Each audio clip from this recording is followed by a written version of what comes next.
Hello students, welcome back to my channel Shubham lecturer, myself Shubham Goswami. Student, आज का ये video class 12 physics का एक बहुत ही इंपॉर्टेंट वीडियो है और ये वीडियो उन सभी स्टूडेंट्स के लिए इंपॉर्टेंट है जो 12th में है और जिनको इस बार 2023 बोर्ड एग्जाम देना है, क्योंकि इस वीडियो में मैं आपके लिए लेकर आया हूं क्लास 12 फिजिक्स के चैप्टर 5, ठीक है, चैप्टर 5 जिसका नाम है चुंबकत्व एवं द्रव्य। इस पूरे चैप्टर के जितने भी मोस्ट इंपॉर्टेंट क्वेश्चन हैं जो आपके बोर्ड एग्जाम में इस बार पूछे जा सकते हैं, उन सभी क्वेश्चन को मैं आपको इस वीडियो में बताऊंगा। देखिए, ये वीडियो बहुत ज्यादा इंपॉर्टेंट क्यों है, क्योंकि इस वीडियो में मैं आपको चैप्टर 5 के इंपॉर्टेंट बहुविकल्पीय प्रश्न, अति लघु उत्तरीय प्रश्न, लघु उत्तरीय प्रश्न और विस्तृत उत्तरीय प्रश्न, यानी कि इस चैप्टर से जितने भी क्वेश्चन बोर्ड एग्जाम में आएंगे वो सब मैं आपको बताने वाला हूं। ठीक है, देखिए मैंने आपके लिए एक सीरीज स्टार्ट किया है, आप सभी को पता है, जिसमें मैंने फर्स्ट, सेकंड, थर्ड और फोर्थ इन चारों चैप्टर को ऑलरेडी बता दिया है। आज बारी है चैप्टर 5 की, जिसका नाम है चुंबकत्व एवं द्रव्य। तो आप लोग कॉपी और पेन लेकर बैठ जाइए हमारे साथ, क्योंकि मैं आपको आंसर के साथ बताऊंगा ताकि ये चैप्टर आपका हमेशा के लिए क्लियर हो जाए। ठीक है, तो चलिए वीडियो को स्टार्ट करते हैं। स्टार्ट करने से पहले इस वीडियो को लाइक कर दीजिएगा, चैनल पर नए चैनल को भी सब्सक्राइब कर लीजिएगा ताकि सभी वीडियो आपको टाइम से मिलते रहे। ठीक है, तो चैप्टर का नाम है चुंबकत्व एवं द्रव्य। सबसे पहले हम देखेंगे इस चैप्टर के बहुविकल्पीय प्रश्न कौन कौन से इंपॉर्टेंट है, फिर अति लघु उत्तरीय प्रश्न, तब लघु उत्तरीय प्रश्न और उसके बाद में हम लास्ट में देखेंगे विस्तृत उत्तरीय प्रश्न। ठीक है, पूरी जानकारी इस चैप्टर की हो जाएगी। ठीक है, तो चलिए स्टार्ट करते हैं। सबसे पहले हम देखते हैं कि हमारा जो चैप्टर 5 है, ठीक है, जिसका नाम है चुंबकत्व एवं द्रव्य, इस चैप्टर से जो मोस्ट इंपोर्टेंट ऑब्जेक्टिव क्वेश्चंस हैं उनको पहले पढ़ते हैं। देखिए, क्वेश्चन है बहुविकल्पीय प्रश्न। ठीक है, सबसे पहला क्वेश्चन है पृथ्वी के चुंबकीय ध्रुवों पर नति कोण का मान है, यानी कि जो पृथ्वी का चुंबकीय ध्रुव होता है इस पर जो नति कोण, जिसे हम नमन कोण भी बोलते हैं, इसकी वैल्यू कितनी होती है। देखिए, ये चैप्टर टोटली आपको समझना होगा क्योंकि इसमें कोई ट्रिक नहीं है। चैप्टर 5 में ज्यादातर डेफिनेशन आपके बोर्ड एग्जाम में आते हैं, जैसे दिक्पात कोण, ठीक है, नमन कोण, नति कोण, चुंबकीय यामोत्तर, इन सबकी परिभाषा पूछी जाती है, तो इसको आपको समझना होगा। कुछ न्यूमेरिकल्स भी हैं, वो भी मैं आपको बताऊंगा अभी। ठीक है, तो पृथ्वी के चुंबकीय ध्रुवों पर नति कोण का मान कितना होता है। फर्स्ट है 45 डिग्री, सेकंड है 30 डिग्री, थर्ड है 0 और फोर्थ है 90 डिग्री। ठीक है, तो पृथ्वी के चुंबकीय ध्रुवों पर नति कोण का मान होता है 90 डिग्री, तो ऑप्शन नंबर 4 राइट होगा। ठीक है, तो जो क्वेश्चन मैं आपको बता रहा हूं उसको ध्यान से समझना है, कॉपी पेन लेकर बैठना, उसको नोट करते हुए चलना है, क्योंकि अगर आपको फिजिक्स में 90% प्लस लेकर आना है तो आप लोगों को क्या करना होगा, एक खुद का नोट्स बनाना होगा, चाहे वो शॉर्ट नोट ही क्यों ना हो। ठीक है, लेकिन आपको बनाना ही पड़ेगा, तो आपका 4th ऑप्शन क्या होगा, राइट हो जाएगा।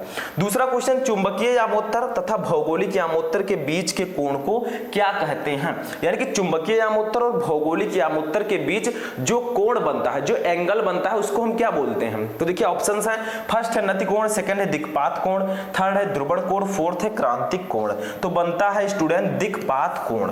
अगर आपसे पूछा जाए कि दिक्पात कोण क्या होता है तो आप बता सकते हैं कि चुंबकीय यामोत्तर तथा भौगोलिक यामोत्तर के बीच के कोण को हम दिक्पात कोण कहते हैं। तो आप लोग ऑब्जेक्टिव में भी इसको लिख सकते हैं, अगर अति लघु उत्तरीय प्रश्नों में भी आता है तब भी आप इसको आसानी से सॉल्व कर सकते हैं। ठीक है, तो जब भी आप पढ़ें आप कंसंट्रेशन के साथ पढ़ें, क्योंकि जो काम आप कर रहे हैं उसको ध्यान से करना है। ठीक है, चलिए आगे बढ़ते हैं।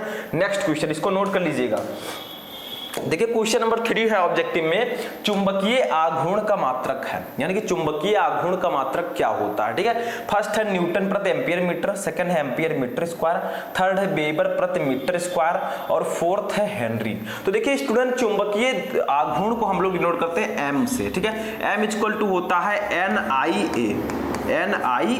अब देखिए n तो है फेरो की संख्या, तो इसको हम नहीं लेंगे, n की मात्रक कुछ नहीं होगा। I क्या है, धारा का मात्रक एम्पियर, A क्या है, क्षेत्रफल का मात्रक मीटर स्क्वायर। तो चुंबकीय आघूर्ण का मात्रक क्या हो जाएगा, एम्पियर मीटर स्क्वायर। ठीक है, फॉर्मूले से हम बता सकते हैं। देखिए m है चुंबकीय आघूर्ण इक्वल टू NIA होता है, n है फेरो की संख्या, इसकी कोई यूनिट नहीं होगी। IA है तो I है धारा का मात्रक एम्पियर एंड A है एरिया का मात्रक मीटर स्क्वायर। तो सेकंड ऑप्शन आपका राइट होगा, एम्पियर मीटर स्क्वायर। कोई प्रॉब्लम? No problem. ठीक है, फोर्थ देखिए, फोर्थ क्वेश्चन जो इस चैप्टर से ऑब्जेक्टिव में सबसे ज्यादा इंपॉर्टेंट है। देखिए, किसी स्थान पर पृथ्वी के चुंबकीय क्षेत्र के क्षैतिज तथा ऊर्ध्वाधर घटक बराबर हैं तो उस स्थान पर नति कोण का मान होगा। यानी कि कोई स्थान है जिस पर पृथ्वी के चुंबकीय क्षेत्र के क्षैतिज घटक तथा ऊर्ध्वाधर घटक दोनों बराबर हैं, तो बताइए उस स्थान पर नति कोण की वैल्यू क्या होगी।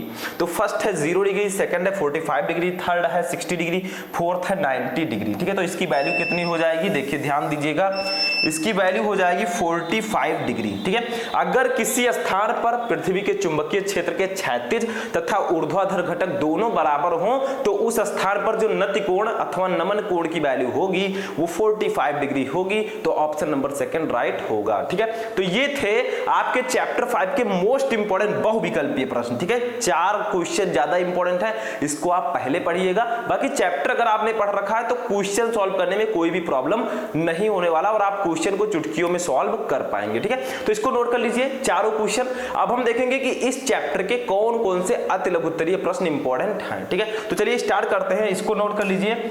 अब देखिए हमारा नेक्स्ट है, अब देखिए स्टूडेंट, अति लघु उत्तरीय प्रश्नों में जो सबसे पहला क्वेश्चन है, मैंने आपको चैप्टर स्टार्ट करने से पहले ही कह दिया था कि इसमें ज्यादातर क्वेश्चन ऐसे हैं जो डेफिनेशन पूछे जाते हैं, यानी कि आपसे परिभाषाएं पूछी जाएंगी। तो परिभाषा याद करने का कोई ट्रिक नहीं है, आप लोग को परिभाषा याद ही करना होगा या फिर समझना होगा। ठीक है, तभी आपके समझ में आएगा। इसका कोई ट्रिक नहीं है कि मैं आपको बता दूं और आपके अंदर तुरंत वो परिभाषा फिट हो जाए, ऐसा कुछ भी नहीं है। ठीक है, आप सुबह सुबह उठिए, इन सब डेफिनेशंस को अच्छे से तैयार कर लीजिए। ठीक है, तो देखिए क्या है अति लघु उत्तरीय प्रश्न जो 1 नंबर के आते हैं, चुंबकीय यामोत्तर की परिभाषा लिखिए। अब देखिए चुंबकीय यामोत्तर की आपको परिभाषा लिखनी है। ठीक है, तो कैसे लिखेंगे, जो मैं बता रहा हूं उसको लिख लीजिए आप। किसी स्थान पर अपने गुरुत्व केंद्र से स्वतंत्रता पूर्वक लटकाई गई चुंबक के चुंबकीय अक्ष से गुजरने वाले ऊर्ध्वाधर तल को चुंबकीय यामोत्तर कहते हैं। अब इसमें कोई ट्रिक नहीं है कि मैं आपको बता दूंगा आपको तुरंत याद हो जाएगा। ठीक है, इसके लिए आपको थोड़ा सा मेहनत करना होगा, क्योंकि डेफिनेशन में क्या होता है आपको समझना होता है, याद करना होता है, तभी आपके समझ में आएगा। ठीक है, तो क्या है कि किसी स्थान पर अपने गुरुत्व केंद्र से, ठीक है, कोई स्थान है उसके गुरुत्व केंद्र से स्वतंत्रता पूर्वक लटकाई गई, मान लीजिए स्वतंत्रता पूर्वक लटकाई गई चुंबक के चुंबकीय अक्ष से गुजरने वाले जो ऊर्ध्वाधर तल को ही हम चुंबकीय यामोत्तर कहते हैं। तो डेफिनेशन आपको समझ में आ गया होगा, इसको 2-3 बार और पढ़ेंगे, लिखेंगे कॉपी में, याद हो जाएगा। ठीक है, नेक्स्ट देखते हैं, इसको लिख लीजिएगा। ठीक है, नेक्स्ट क्वेश्चन हमारा है नति कोण से आप क्या समझते हैं। ठीक है, या इस प्रकार से भी क्वेश्चन आ सकता है, नति कोण की परिभाषा दीजिए। 2 टाइप से क्वेश्चन आ सकता है, सबसे पहले नति कोण से आप क्या समझते हैं, फिर एक प्रकार से और आ सकता है नति कोण की परिभाषा दीजिए। ठीक है, मेरे कहने का मतलब है ये क्वेश्चन 2 टाइप से आता है। ठीक है, तो इसका भी आपको डेफिनेशन समझना है कि नति कोण क्या होता है। तो नति कोण वह कोण है, नति कोण एक ऐसा एंगल है जो चुंबकीय यामोत्तर में पृथ्वी के चुंबकीय क्षेत्र BE की दिशा तथा क्षैतिज दिशा के बीच बनता है। तो सिंपल सा आपको समझना है, नति कोण एक ऐसा कोण होता है जो चुंबकीय यामोत्तर में पृथ्वी के चुंबकीय क्षेत्र BE की दिशा और क्षैतिज दिशा के बीच बनता है। किसके किसके बीच? देखिए पृथ्वी के चुंबकीय क्षेत्र की दिशा और क्षैतिज दिशा के बीच में जो कोण बनता है उसको हम नति कोण कहते हैं। ठीक है, जहां BE क्या है, चुंबकीय क्षेत्र की दिशा। तो ये सिंपल सा डेफिनेशन है। ठीक है, चुंबकीय पृथ्वी के चुंबकीय क्षेत्र की दिशा और क्षैतिज दिशा के बीच जो कोण बनता है उसको हम लोग नति कोण कहते हैं। That's a very simple definition for you. ठीक है, तो इसको नोट कर लीजिए, सिंपल सा है। नेक्स्ट क्वेश्चन देखते हैं, ये भी डेफिनेशन है। तो इसमें ज्यादातर डेफिनेशंस आते हैं और इनमें से एक ना एक क्वेश्चन तो आएंगे ही आएंगे, चाहे चुंबकीय यामोत्तर आए, चाहे नति कोण आए और चाहे फिर दिक्पात कोण आए। ठीक है, एक डेफिनेशन आपसे पूछा जाएगा। तो देखिए क्या है, दिक्पात कोण से आप क्या समझते हैं। ठीक है, सिंपल सा है। तो इसका भी डेफिनेशन देखिए, पृथ्वी की सतह पर किसी स्थान पर भौगोलिक यामोत्तर तथा चुंबकीय यामोत्तर के बीच बने न्यून कोण को उस स्थान के लिए दिक्पात कोण कहते हैं। ठीक है, इसे अल्फा से प्रदर्शित करते हैं, अल्फा। ठीक है, अल्फा कुछ ऐसे बनता है, सबको पता है। ठीक है, तो क्या कहा गया है, सिंपल सा, इसके अगर मेन पॉइंट को निकालें तो पृथ्वी के किसी स्थान भौगोलिक यामोत्तर तथा चुंबकीय यामोत्तर के बीच बने कोण को दिक्पात कोण कहते हैं। लेकिन थोड़ा सा अगर आपको अच्छे से लिखना है तो आप इस प्रकार से लिख सकते हैं कि पृथ्वी की सतह पर किसी स्थान पर भौगोलिक यामोत्तर तथा चुंबकीय यामोत्तर के बीच बने न्यून कोण को उस स्थान के लिए दिक्पात कोण कहते हैं। इसे हम अल्फा से डिनोट करते हैं, जैसे हम द्रव्यमान को यम से, बल को यप से, वैसे हम दिक्पात कोण को अल्फा से डिनोट करते हैं। ठीक है, तो सिंपल सा डेफिनेशन है। अगर शॉर्ट में देखा जाए तो चुंबकीय यामोत्तर तथा भौगोलिक यामोत्तर के बीच बने कोण को दिक्पात कोण कहते हैं, ऐसे भी लिख देंगे तो एक नंबर आपका क्लियर हो जाएगा, ठीक है, नो प्रॉब्लम। तो इसको भी नोट कर लीजिए। चलिए फोर्थ क्वेश्चन देखते हैं। अब देखिए स्टूडेंट, हमारा जो फोर्थ नंबर क्वेश्चन है ये बहुत ज्यादा इंपॉर्टेंट क्वेश्चन है और ये एक फार्मूला है, ठीक है, आपको फार्मूला बताना है। अभी इससे रिलेटेड हम न्यूमेरिकल्स भी सॉल्व करेंगे, लेकिन पहले फार्मूला समझ लीजिए। देखिए, किसी स्थान पर नतिकोण पृथ्वी के चुंबकीय क्षेत्र के क्षैतिज घटक तथा ऊर्ध्व घटक के बीच संबंध लिखिए। यानी कि किसी स्थान पर जो नतिकोण होता है, जिसे हम थीटा से लिखते हैं, पृथ्वी के चुंबकीय क्षेत्र के क्षैतिज घटक, ठीक है, तथा ऊर्ध्व घटक के बीच संबंध आपको लिखना है, ठीक है। तो एक फार्मूला होता है, उसको याद कर लीजिए, उसको समझ लीजिए। फार्मूला होता है tan थीटा, ठीक है, या आप इस प्रकार से भी लिख सकते हैं। देखिए ध्यान दीजिएगा, नतिकोण, ठीक है, नतिकोण जो होता है tan थीटा। देखिए थीटा क्या है, थीटा है नतिकोण, ठीक है, थीटा इक्वल टू होता है v अपान h, ठीक है, क्या होता है v अपान h। और यही फार्मूला होता है आपका क्षैतिज घटक तथा ऊर्ध्वाधर घटक के बीच में, ठीक है। देखिए किसी स्थान पर नतिकोण, तो नतिकोण थीटा है, पृथ्वी के चुंबकीय क्षेत्र के क्षैतिज घटक आपका h है, और ऊर्ध्व घटक के बीच संबंध, ऊर्ध्व घटक है b। तो इन तीनों के बीच जो रिलेशन होता है वो फार्मूला है tan theta equal to v upon h, ठीक है, जहां थीटा नतिकोण है, v है ऊर्ध्वाधर घटक और h है आपका क्षैतिज घटक, ठीक है। अब यहां पर एक कंडीशन और याद रखिएगा। देखिए जो v है, ठीक है, v आपका क्या है, ये आपका ऊर्ध्वाधर घटक है, लेकिन v को हम लिख सकते हैं be sin theta, ve sin theta, ठीक है, be sin थीटा। यानी कि v इक्वल टू हम be sin थीटा भी लिख सकते हैं। क्यों लिख सकते हैं, क्योंकि यहां पर जो v आपका है, v ये क्या है, ये v जो आपका है ये है ऊर्ध्व घटक, ऊर्ध्व या ऊर्ध्वाधर घटक, ठीक है। अभी मैं आपको बताऊंगा कि BE क्या है, ठीक है, ये भी मैं आपको बताऊंगा। अब दूसरी कंडीशन H क्या है, H इक्वल टू हम क्या लिखेंगे, क्योंकि H हमारा क्या है, H इक्वल टू होता है formula BE cos theta, BE cos theta, ठीक है। अब H यहां पर H हमारा क्या है, मैंने आपको बताया H है क्षैतिज घटक, ठीक है, H इक्वल टू है हमारा क्षैतिज घटक, क्षैतिज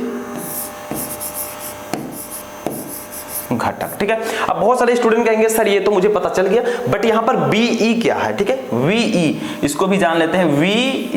VE है हमारा पृथ्वी का चुंबकीय क्षेत्र, ठीक है, पृथ्वी का चुंबकीय क्षेत्र,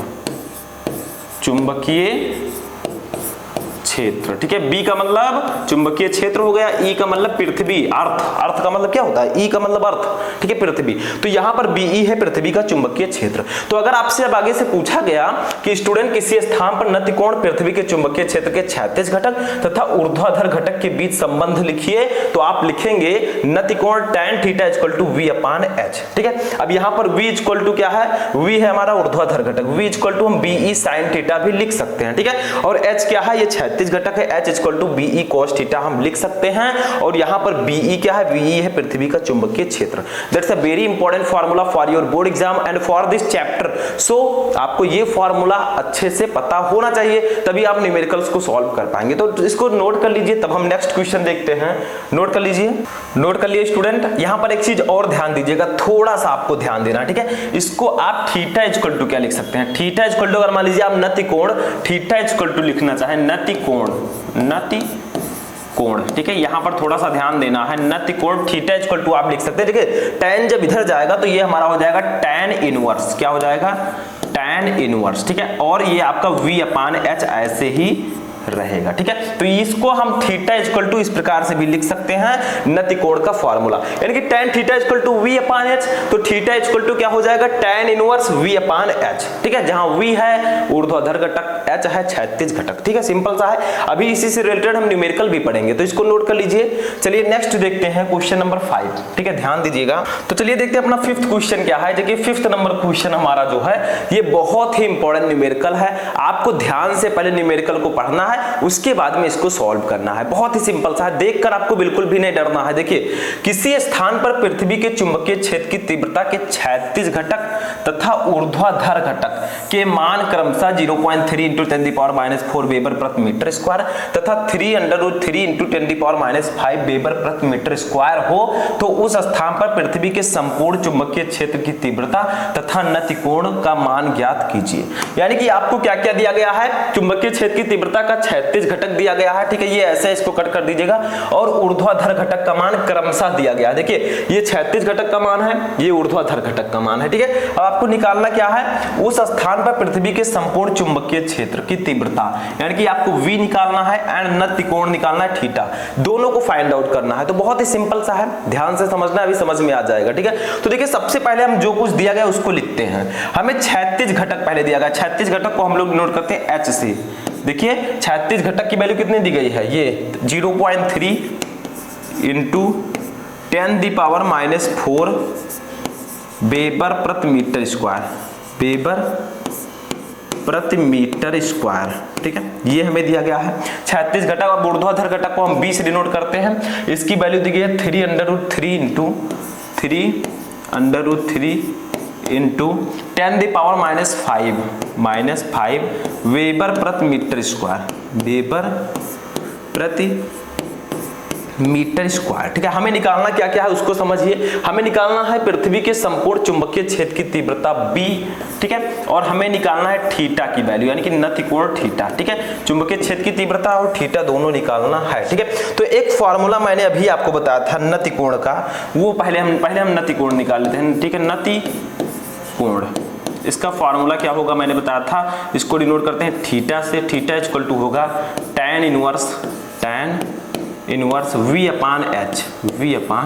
ठीक है। अब इसको साइड में हम सॉल्व कर लेंगे। इधर देखिए, tan इनवर्स V/H है, ये फॉर्मूला आप लोग नोट कर लीजिएगा, बहुत इंपॉर्टेंट है, मैंने पहले भी बताया था। अब इसको कैसे हम निकालेंगे, तो थीटा इक्वल टू हमारा हो जाएगा tan इनवर्स, ऐसे ही रहेगा tan इनवर्स, ठीक है। V की वैल्यू रख देंगे, V की वैल्यू है 3√3 ×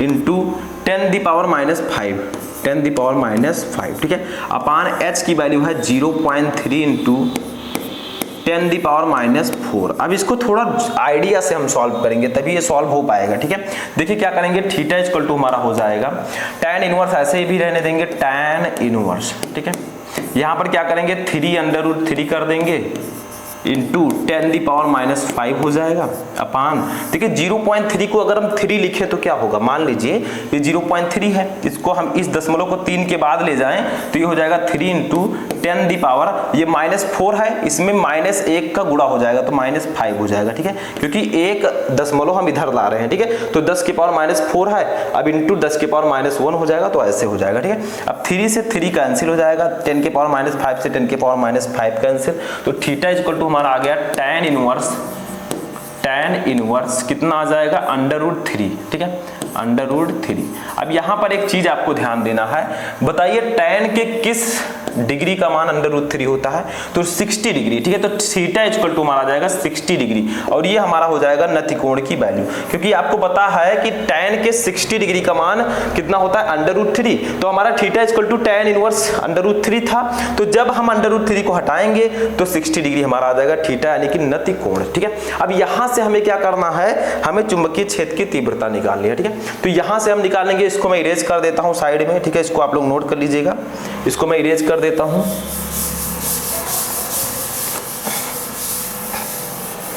तो इसको मैंने इरेज कर दिया। चलिए स्टूडेंट, यहां से निकाल लेते हैं चुंबकीय क्षेत्र की तीव्रता, ठीक है।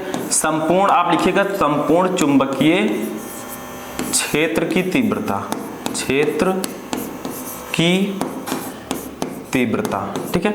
तो इसको हम लोग डिनोट करते हैं B से। अगर आपको संपूर्ण चुंबकीय क्षेत्र की तीव्रता निकालनी है तो इसका फॉर्मूला हो जाएगा B इक्वल टू हो जाएगा H/cos थीटा, ठीक है, H/cos थीटा, ठीक है, ये फॉर्मूला आपका हो जाएगा B equal to H/cos theta, जहां पर H है क्षैतिज घटक, थीटा है नति कोण, ठीक है। अब यहां पर हम वैल्यू रख देंगे तो हमारा संपूर्ण चुंबकीय क्षेत्र की तीव्रता निकल जाएगी, ठीक है। तो यहां से चलिए हम रखते हैं, यहीं पर रख देते हैं। देखिए H की वैल्यू कितनी है, H की वैल्यू मैंने इरेज कर दिया है, लेकिन ऊपर दिया गया है, ये देखिए, ठीक है, 0.3 × 10 के पावर -4, 10 के पावर -4 अपान cos थीटा की वैल्यू देंगे 60 डिग्री, क्योंकि हमने अभी थीटा की वैल्यू देखिए 60 डिग्री निकाला है, ठीक है। अब यहां से हम इसको सॉल्व करेंगे तो हमारा हो जाएगा b इक्वल टू, देखिए ये 0.3 इंटू 10 के पावर -4। अब एक काम करते हैं, इसको हम लिखते हैं 0.3 इंटू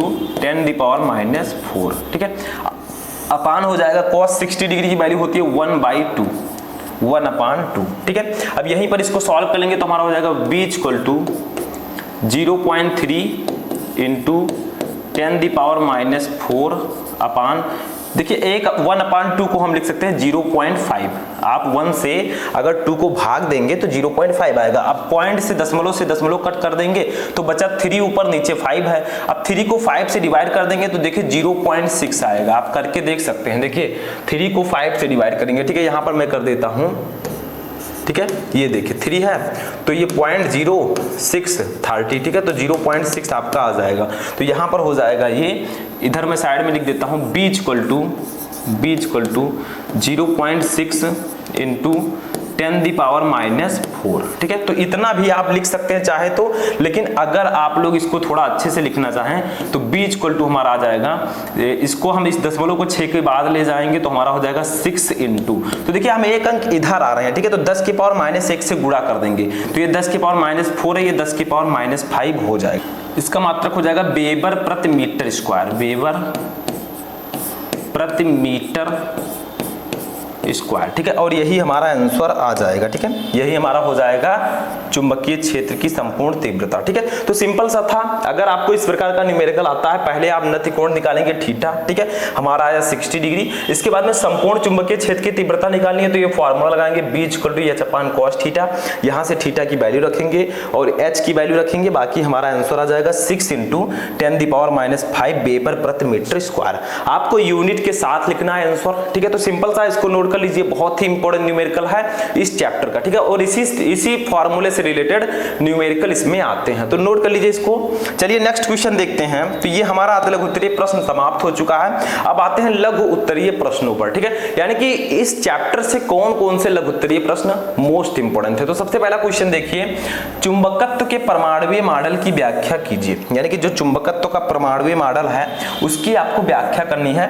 ये क्वेश्चन बहुत ज्यादा इंपॉर्टेंट है। देखिए इस चैप्टर से जो विस्तृत उत्तरीय प्रश्न है उनके पूछे जाने के चांसेस बहुत कम है, ठीक है। यानी कि 20% चांस है। इस चैप्टर से ज्यादातर अति लघु उत्तरीय प्रश्न ही आते हैं जो मैंने अभी आपको बताया था, ठीक है। या फिर ऑब्जेक्टिव क्वेश्चन आएंगे, बहुविकल्पीय प्रश्न। तो इसको देख लीजिए क्योंकि इसको तैयार कर लीजिएगा, मान लीजिए आता है बोर्ड एग्जाम में। तो अब देखिए दूसरा क्वेश्चन लघु उत्तरीय में, चुंबकीय प्रवृत्ति तथा चुंबकशीलता से आप क्या समझते हैं। सापेक्ष चुंबकशीलता μr तथा चुंबकीय प्रवृत्ति में संबंध स्थापित कीजिए।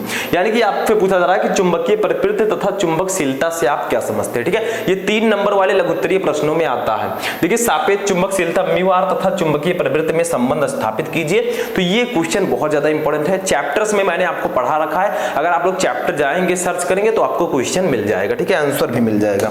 नेक्स्ट क्वेश्चन हमारा, अभी आते हैं विस्तृत उत्तरीय प्रश्नों पर जो कि 5 मार्क्स के आते हैं। तो इस चैप्टर से विस्तृत उत्तरीय प्रश्न पूछे जाने के चांसेस बहुत कम है, मैंने आपको बताया, लेकिन 1-2 क्वेश्चन है उसको समझ लेते हैं। देखिए ऐसा क्वेश्चन कुछ आएगा कि दिक्पात कोण, नमन कोण तथा पृथ्वी के चुंबकीय क्षेत्र के क्षैतिज घटक की व्याख्या कीजिए। क्वेश्चन आ सकता है विस्तृत उत्तरीय में, तो यही क्वेश्चन आएगा मेन, क्योंकि यही एक क्वेश्चन इस चैप्टर से बनता है, ठीक है। तो क्या कहा जा रहा है कि दिक्पात कोण, नमन कोण तथा पृथ्वी के चुंबकीय क्षेत्र के क्षैतिज घटक की व्याख्या करनी है, यानी इनको आपको डिटेल्स में बताना है, ठीक है। अगर मान लीजिए नहीं पता है तो इस प्रकार से भी क्वेश्चन आ सकता है कि भू चुंबकीय क्षेत्र के विभिन्न अवयव क्या हैं, उनके बीच के संबंध का सूत्र स्थापित कीजिए, ठीक है। तो 2 टाइप से ये क्वेश्चन आपके बोर्ड एग्जाम में आ सकता है। तो 5 मार्क्स का ये आएगा। तो सबसे ज्यादा इंपॉर्टेंट चैप्टर आपकी फिजिक्स में जो विस्तृत उत्तरीय प्रश्न में है वो फर्स्ट चैप्टर है विद्युत आवेश तथा क्षेत्र, थर्ड चैप्टर है विद्युत धारा, ठीक है। ये सब इन सबसे बहुत ज्यादा पूछे जाते हैं विस्तृत उत्तरीय प्रश्न, ठीक है। आपके पार्ट 2 फिजिक्स में क्या है, जैसे किरण प्रकाश एवं प्रकाश की अंतर है, तरंग प्रकाश की है, ये सब चैप्टर बहुत ज्यादा इंपॉर्टेंट है विस्तृत उत्तरीय प्रश्नों के लिए, ठीक है। तो आई होप कि आपको इस चैप्टर के जितने भी क्वेश्चन मैंने आपको बताया सभी समझ में आ चुके होंगे। तो कैसा लगा आपको वीडियो कमेंट करके बताएं। हम मिलेंगे किसी नेक्स्ट वीडियो में नेक्स्ट टॉपिक के साथ, तब तक के लिए जय हिंद।